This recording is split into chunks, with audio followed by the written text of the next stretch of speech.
Imagine considering yourself morally superior to the human being that you had planned to surreptitiously assassinate because you decided, in the end, that you were too kind to go through with it. That you decided that you were too good-hearted to murder someone who didn't even know you existed. Normal people don't even think about eating someone else, much less that person having to be grateful for it. Well, you found yourself your own judge and jury and decided that you were guilty of nothing, and also the greatest person ever. And then to have the gall to call them a coward. Oh, how unbearably contemptible that word has become. Not long ago, calling someone a coward was something that might have resulted in them killing you, and now it's a magical spell you can use to claim the moral high ground. Well, here we see that consequences still exist, even in our hyper-modern society. It just takes a lot to put them into motion. You may remember this guy, Ryan Routh, due to the absolutely amazing picture that media used for him, looking bewildered with his face covered in the flags of foreign nations that he protects by plotting to kill his allies. Or maybe this one, where he looks like Timu Crocodile Dundee. Maybe you remember him from the time where he was convicted of this and he tried to autocorrect his life by auto-pinning his name onto his neck the instant he was convicted, where weirdly his daughter was in the room shouting for him to not hurt himself, as if she knew it was going to happen, as if it was staged. She also said that she was going to get him out and that he didn't hurt anyone, and, well, it's clear that he didn't hurt anyone, but I don't know about getting him out. You know what? If another Democratic president is elected in his lifetime before Routh dies, I'm sure he will get out on presidential pardon. I think he probably will. But I still find it hard to believe that a man showed up at Trump's golf course while Trump was there, just a couple months after the previous assassination attempt, and that this man had a rifle with a round chambered, and all of this other stuff, his post-history, his anti-Trump commentary. I find it hard to believe that he did all of these things and had no intent to use that rifle.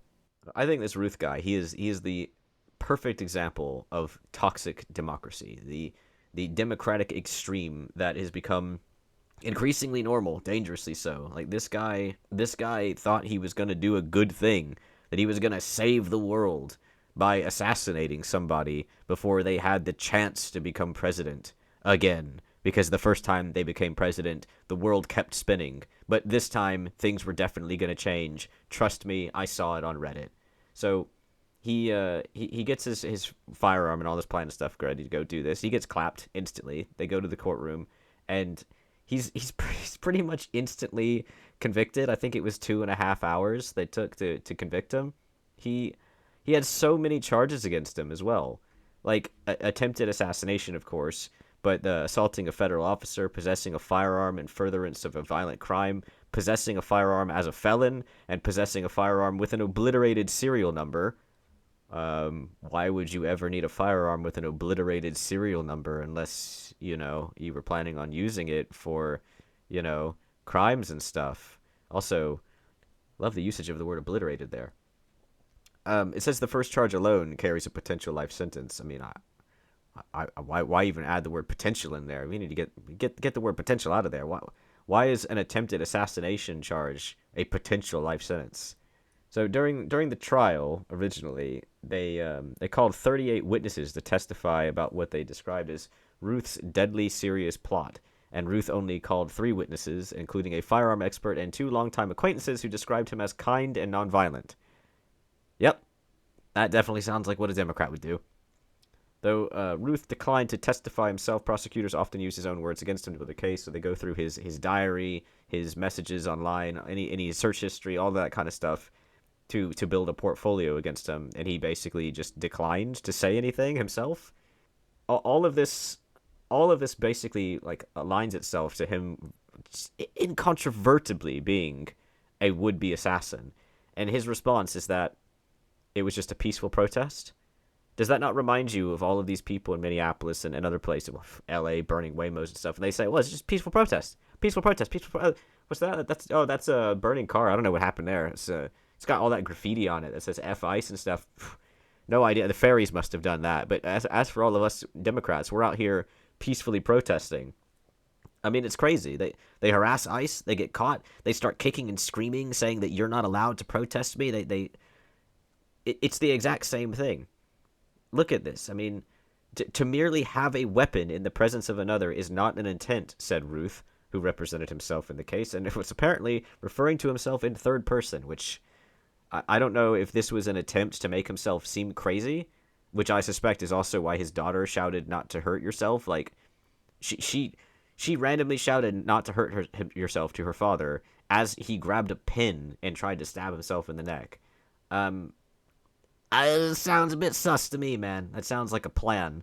So he's trying to make himself sound crazy by referring to himself in the third person, I guess. And he said that the license plates that he stole, question mark, the burner phones he used, question mark, the aliases he created, question mark, the semi-automatic rifle he bought, question mark, the bullet he chambered, question mark, and the sniper's hide he pitched in the bushes at Trump's International Golf Club were all for nothing.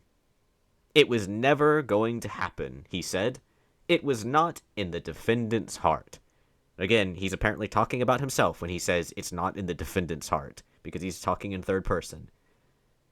What the fuck are you talking about? That is the most evidence I could even imagine.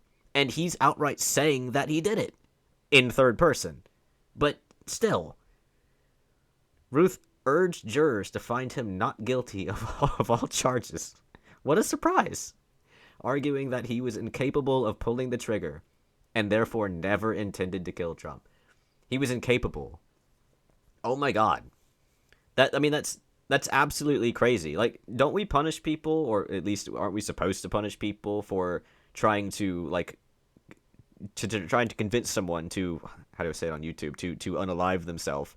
Like, that's considered a crime, but you can just say that, well, yeah, I had the gun and I was gonna do it, but then I decided that I couldn't do it. So you see, it was never going to happen to begin with. Like, this is some actual fate bullshit here. He is just trying to say that fate dictated that he was never capable of pulling that trigger, no matter what. It was never going to happen in any multiverse.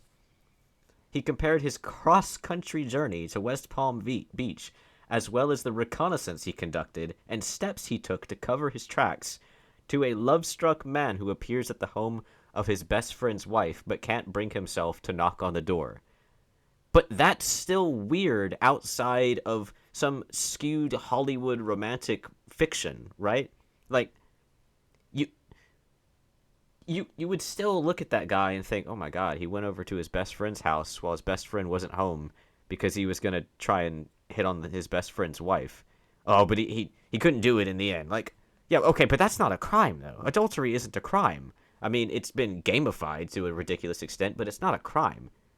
And then he ends by saying, the individual could not pull the trigger. Again, talking about himself. And he says, that's the whole point of it. No, dude, I'm pretty sure the license plates you stole, the burner phone you had, the aliases you made, the semi-automatic rifle you bought, the bullet you chambered, the obliterated serial number, the sniper's hide you pitched, and the fact that you went cross-country and hid at Trump's International Golf Club in order to assassinate him. I think that's the whole of it. That's the whole of it. He argued that, or rather his attorney argued that it would have taken less than an instant to pull the trigger, but the defendant did not. At the moment of truth, he did not fire. Oh, the moment of truth, huh? Wow. That's a loaded exclamation there.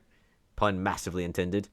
The judge pushed back, noting that Routh's history of arrests, to which Routh said, he's a complex person, I'll give the court that, but he has a very good core. Holy fucking shit. What the hell? The word spaghetti that's coming out of this guy's mouth. I mean, admittedly, it's basically impossible to defend him, so I can't really. I don't even know why you'd bother. I mean, I guess the city would have provided him a defendant anyway. I mean, an attorney anyway. But it goes on that he had tried to bolster his push for a lighter sentence by submitting multiple letters from friends attesting to his character and undergoing a psychiatric examination, which suggested that he suffered from narcissistic personality traits. Yeah, he's a Democrat. And bipolar 2 disorder. I didn't even know there was, like, Super Saiyan 2 of bipolar, but apparently there is.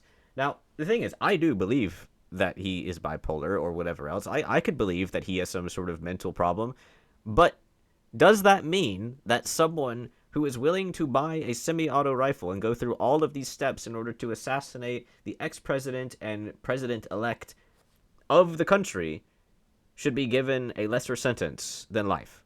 Why does hashtag mental health mean that he's not as guilty as someone else would have been? I hate that kind of crap. Ryan has already shown, Routh has already shown through his actions that he is an asset to his community, not a threat. He deserves the chance to one day return home, where he can continue to be a loving father, partner, and a peaceful contributing member to society, wrote Daria Trotsinsko, a Kiev resident who said that she met Routh when he was attempting, or when he did volunteer. Wait, actually, what the hell? When he attempted to volunteer to support Ukraine's defense. Attempted, I'm misremembering that. He attempted to volunteer, whatever the hell that even means. Legitimately don't know. So this is one of the letters he had to defend himself with. A letter from some random Ukrainian lady that says she met him when he attempted to volunteer to support Ukraine's defense. I guess this means like in the military, but maybe he was denied, probably. That's just a guess. So, first of all, people need to stop saying partner. Stop saying partner. No one cares whether or not you are in a gay marriage or a hetero marriage. And then when you say partner, then they're like, so they're in a gay marriage? And you say, no, why'd you judge them like that? You said partner. But no, but you no, but just stop saying partner. Just say spouse. Why did you say spouse? Jesus Christ, I hate it when people say partner for no reason. No one asked. You don't have to tell them. But moving on, past the feel-goods of this, the prosecutors argue that Routh continues to show little remorse for his actions, pointing to recent writings in which he referenced an earlier attempt on Trump's life and wrote, "I hate our dictator missed the trial. Can my appeal be heard in 30 years when he is gone?" In another court filing, Routh suggested that he preferred Trump personally punish him for his actions. I guess that's where the narcissism comes in. If the president wished to pummel the defendant, this is again him talking in third person. If the president wished to pummel the defendant just for good measure, put on the handcuffs and shackles and give it your worst. God, he's so badass. No cameras, no complaints, no charges, I guess, or charges. Just good fun. I mean, what a twat. And then he says, don't be a P dash dash dash dash. Can I say P dash dash dash dash? Or coward. Sorry. So I guess he's saying pussy. Here's the thing. Only women have vaginas. So when you call someone a pussy, what you're doing is you're calling them a coward because they're a woman. And then you're calling all women cowards. And the Democratic Party that he's defending, him, the champion and hero of the Democrats, which are a very pro-female, more female than male, a biased, unequal, female-centric party. He's being sexist towards them by calling all women cowards, by calling Trump a pussy. But anyway, he's calling him a coward. And again, like, you couldn't pull the trigger. Who are you calling a coward? Jesus Christ. He goes on to read more statement. He's got like a 30-page dissertation or something, or it says 20-page. It took him 30 minutes, and then he was cut off. So he's going through a dissertation, basically, just telling everyone why he did it. He was basically just talking about all he ever tried to do was be a good American. See, I never drank, I never smoked. I don't know why he's talking to himself in the first person now. I never drank, never smoked, never did drugs. I gave every ounce of myself to make America a better place. Then he was cut off by the judge, and the judge says, "It's clear to me that the guideline of life imprisonment and the minimal mandatory sentencing is in order." Love it. Love to hear that. Absolutely love to hear that. She said, "Your plot to kill was deliberate and evil. You are not a peaceful man, and your criminal history shows it." Well, that's about it for him, I suppose. Life without parole, plus 7 years on a gun charge. And his sentences for his other 3 crimes will run concurrently. He's already 60, so yeah, that's it for him. I'm gonna go reread this and touch myself. Thanks for watching, but stop watching.